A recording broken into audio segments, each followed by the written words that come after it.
appointment to the Kaipara Moana Remediation Joint Committee with the resignation of Phelan Puri and nominating as his replacement Rodney local board member Danielle Hancock. Can I just thank our people on that on the panel, the councillors that we have on the panel. Greg is the local councillor, but I want to particularly thank Councillor Daniel Newman, who hops in his car and drives all the way from South Auckland up to Wellsford or to the Kaipara for the regular meetings, and also to thank Phelan for doing a superb job on that committee. And I don't know his replacement, but everything I've heard is that she will be very suitable to be represented on that. So perhaps Greg Stayers, I might ask you to move the motion, and happy to, Mr. Mayor, and Daniel to second it. And John Hutton, is there any comment that you'd like to make? Thank you, Your Worship. No, nothing in particular. Okay, that's good. Are there any questions or comments? I could make a comment. Yeah, Greg, Councillor Greg Stayers. Yeah, I just want to endorse what you've just outlined in terms of Councillor Newman travelling such great distances. These meetings are actually held on Marae, our formal business meetings, and they can be not in Auckland, they're mostly in Northland. So it is a terrific distance to travel.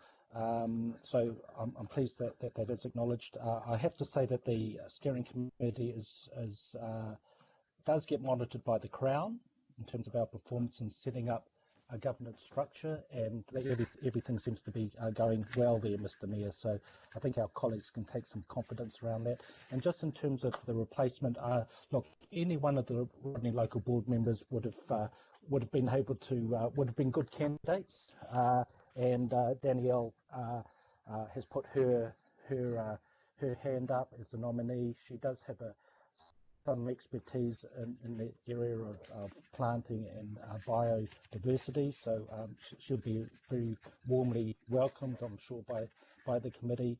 And it would be fair to say that there has been quite a Auckland Council has 3 representatives on there, and we've only had 2 for quite a number of months.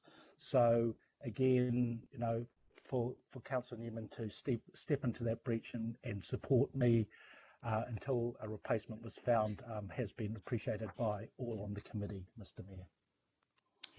Thank you very much, Councillor Sayers. And I have a question from Councillor John Watson.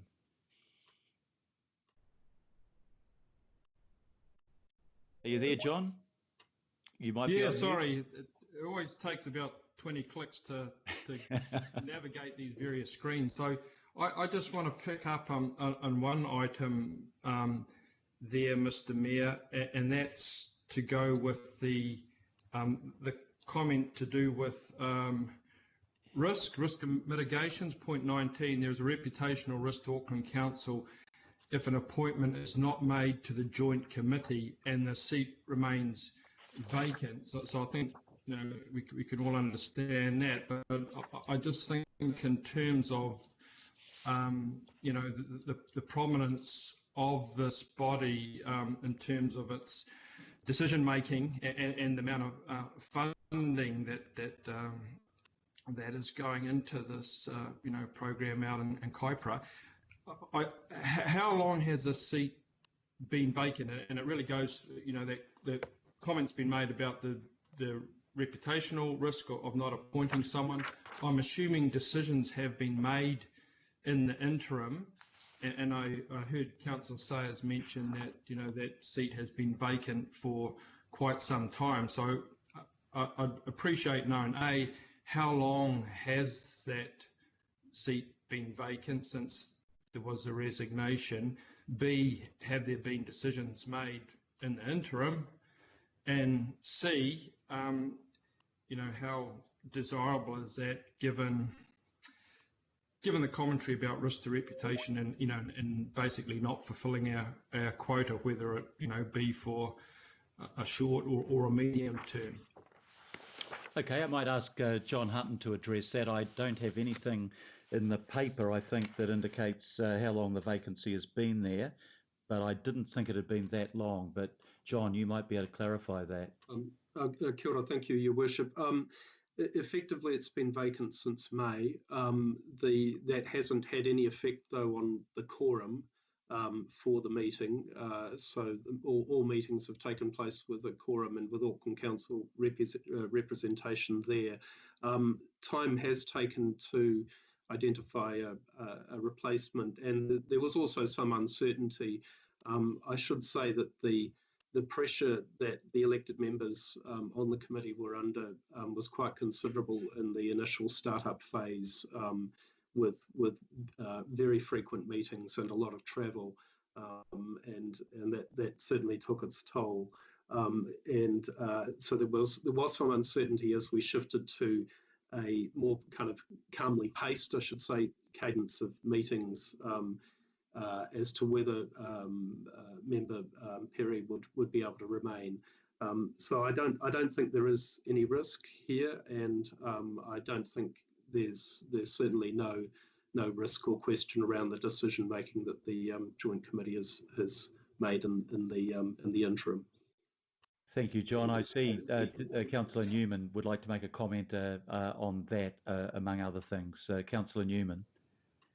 Well, yeah, just to acknowledge the kind words that have been expressed. I haven't been able to get to every single meeting and workshop, but Auckland Council has always been represented, and you know, Councillor Sayers, I've come to really appreciate the sprawling nature of his ward, and then the sprawling nature of the harbour itself. These hui have taken place often well north. Sorry, I think that makes for a very, very long day for everybody.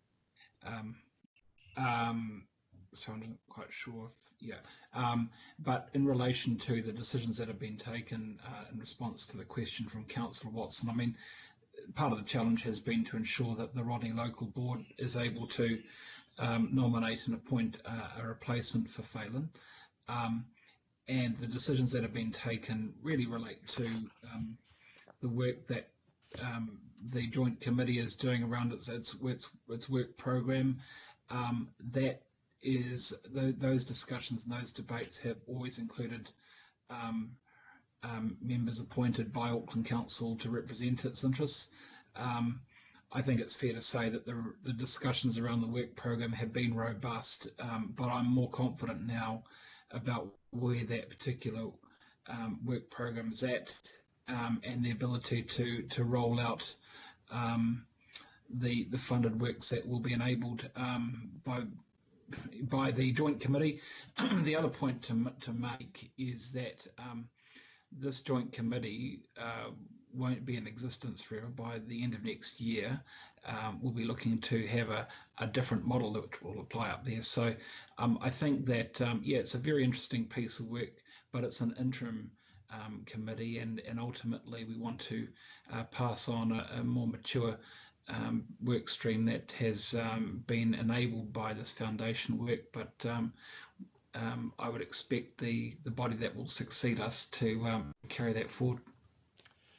Thank you very much, Councillor Newman, and thank you very much once again for the big effort that you've made to travel all that way to get to the meetings on a regular basis. There are no further questions or comments, so I'll put the recommendation of appointment. All those in favour, please say aye. Aye. Aye. To the contrary, no. I declare that carried. We come now to item number 12 on the agenda, which is around the joint charter